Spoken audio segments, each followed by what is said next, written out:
Hello everybody and welcome to Cheat Bashing, where we try and make boring units like Iron Warriors a bit more interesting, using our pet rock and a lot of dry brushing. We start by taking the head of the model and dry brushing the whole thing in lead belcher, adding some bronze for the studs, and then we use some red for the eye lenses. Everybody should get themselves a pet rock for dry brushing. It works a lot better than just a regular paper towel. They say it's not such the brush that matters, but how you use it. But I do find that going bigger on the dry brush makes this step a whole lot easier.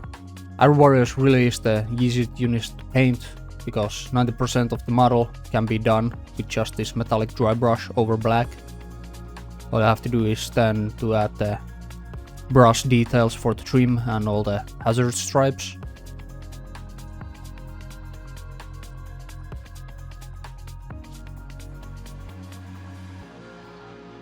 The idea for this model came from, well, obviously I had an extra Saturnine body left over from my ridiculous vintage shoulder pad conversion, and I figured, hey, what the hell, let's just give him a big ass shoulder mounted cannon.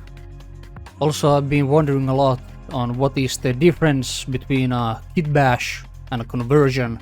Is the kit bash even if you take one piece from another kit, or can you do a kit bash by using all of the pieces from the same kit?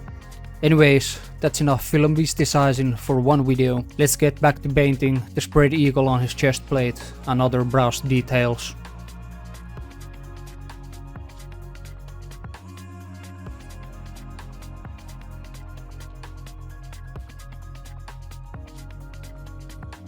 I like to add brass for all the pipes of the gun to make them seem like real life copper plumbing, and then hit some other details with it as well to break the monotony.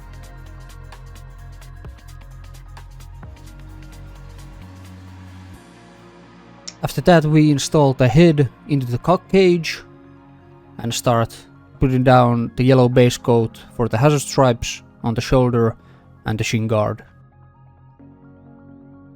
Doing yellow on top of the metallics, you really need to use a couple of thin coats to get an even coverage, and then you can just start freehanding the black stripes, or you can do it like me and freehand one of them. Notice that it was absolute ass, and then use some electrical tape as a guide. Oftentimes freehanding straight lines over wonky surfaces like the shoulder pads can be a lot harder than trying to freehand some other elaborate patterns, because the shapes on the model always makes the straight parts go a bit wonky.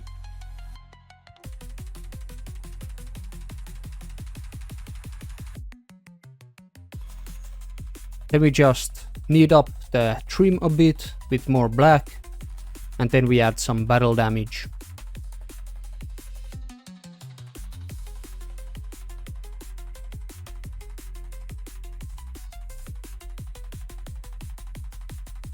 For the connecting wires on the wrist-mounted plasma destroyer gun and for the shoulder-mounted double cannon, I use some regular old guitar string, and I did drill them using a Dremel. I drilled the holes for it.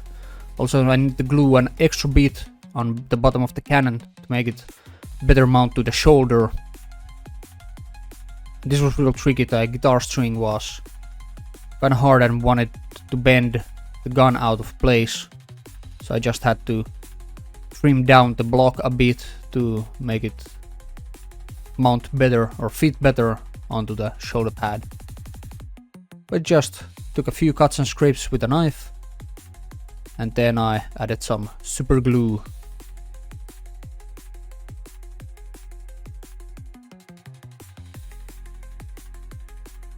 Just put a dollop in the hole, some on the connecting point. Remember to scrape off any excess paint.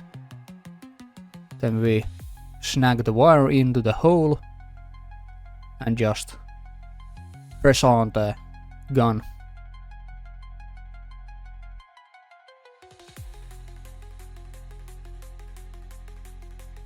Then I bought some new paint, some Rhinox hide, and decided to add some more weathering with a sponge, or I decided to add some chipping and battle damage with a sponge. Went a lot better on this model than on the Vorks. And after that I used some... what the fuck is it? Then I used some Stormlord... what the fuck? Then I used some Stormhost Silver to put some metallic chips onto the model as well, to get some highlights and accentuate the battle damage.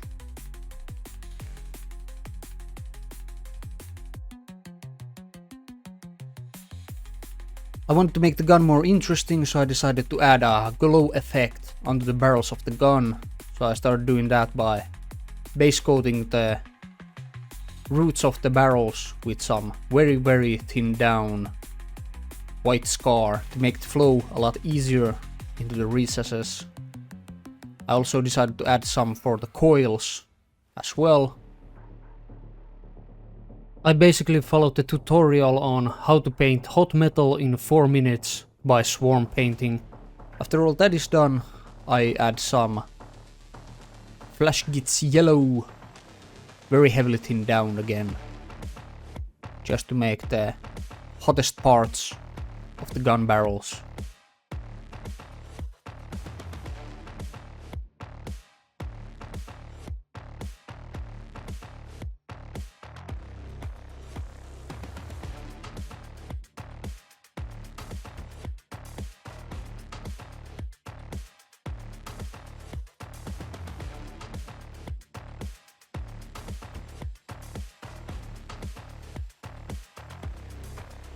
And after that step I add some Troll Slayer orange, again very heavily thinned down, and start glazing a bit more of the colder heat effect onto the ends of the barrel and on the very edges of the coils. This can be done in a couple of layers to sell the blending effect a bit more. And we just continue going through all the colors to sell the heat effect even more, and we use some pure Evil Sun Scarlet for this.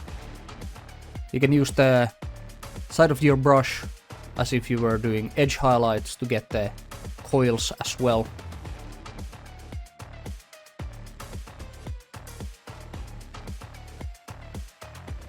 Then we go back to the white to sharpen up the hottest part and to get the glow detail just a bit more bright. Also remember to water this down heavily or thin it down with some medium to get it to actually flow just into the recesses. I don't even remember what paint I'm using here, probably Flash Gits Yellow again, just to get the effect a bit more brighter.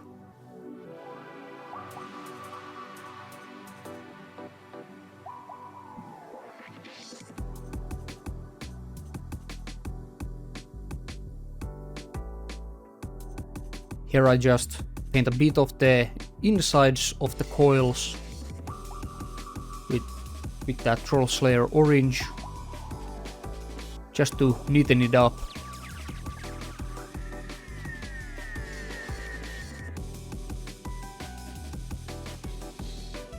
And here you see me using the side of the brush to get all of the coils at once.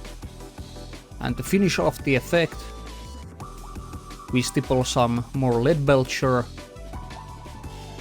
just to make the gunmetal pop a bit more at the end.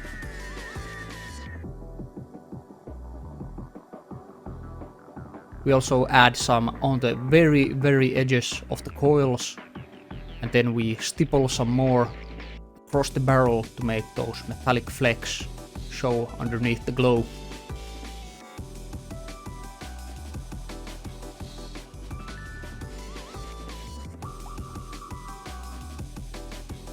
For the base I used some regular tree bark to make the rocks underneath the feet, and I base coat them all with Black Templar. The natural tree bark does absorb a lot of the paint, so probably it would be better to use a thicker form of paint to get the blacks.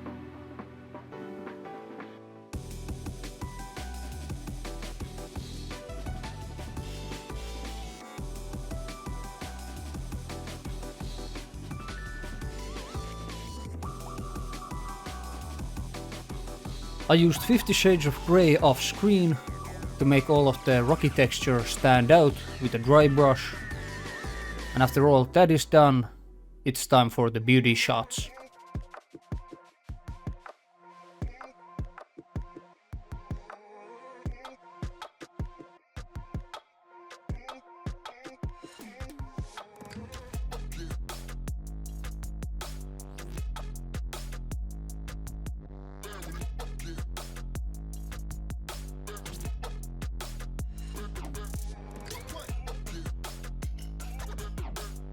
Remember to dislike the video, report the channel, and leave a hate comment down below.